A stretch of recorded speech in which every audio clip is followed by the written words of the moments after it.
Taste the Daily. தமிழக மக்கள் கொதித்து கொண்டிருக்கும் நேரத்தில் குழு ஊட்டியில் குதூகலமாக இருக்கிறார் ஸ்டாலின். ஆட்சிக்கு வந்தது முதலே நாட்டில் எந்த பிரச்சனையும் இல்லை என நினைத்து கொண்டு கனவு உலகில் வாழும் முதல்வரின் உறக்கத்தை கலைக்க முயற்சி செய்கிறது இந்த செய்தி தொகுப்பு.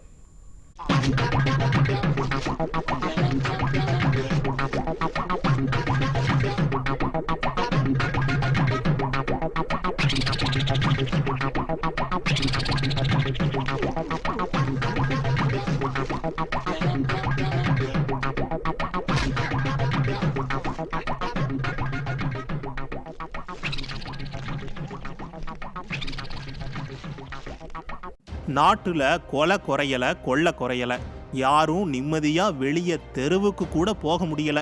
நீங்க மட்டும் எப்படி பாஸ் இப்படி குதூகலமா இருக்கீங்க என மக்களை கேள்வி கேட்க வைத்திருக்கிறார் ஸ்டாலின்.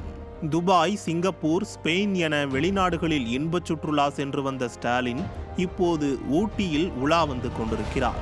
அறிவாலய வாசிகளிடம் கேட்டால் தமிழகத்தின் நிதிநிலையை மனதில் கொண்டு கோடையில் சுவிட்சர்லாந்து செல்லாமல் ஊட்டிக்கு விசிட் செய்த சிக்கனத்தின் சிகரமே என்று ஸ்டாலினை புகழ்ந்து கூவுகிறார்கள். அது சரி, வாங்கிய காசுக்கு கூவித்தானே ஆக வேண்டும். இப்படி போஸ் கொடுக்கட்டா, இப்படி கை காட்டவா என போட்டோ ஷூட்டில் பிஸியாக இருக்கும் முதல்வரே கடந்த 5 நாட்களில் மட்டும் தமிழகத்தில் 17 கொலைகள் நடந்திருக்கிறது. 19 போக்சோ உள்ளிட்ட பாலியல் குற்றங்கள் நடந்திருக்கிறது.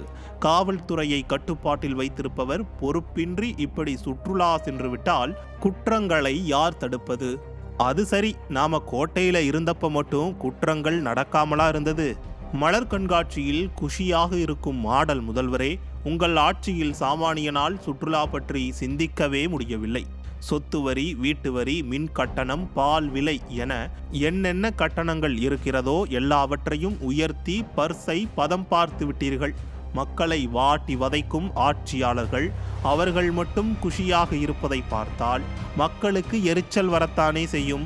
போதைப் பொருள் புழக்கத்தை கட்டுப்படுத்த திறனில்லை, கொலை கொள்ளையை தடுக்க முடியவில்லை, பெண்களுக்கு பாதுகாப்பு கொடுக்க முடியவில்லை, திட்டங்கள் இல்லை, மக்களுக்கு உங்கள் அரசால் எந்த பயனும் இல்லை.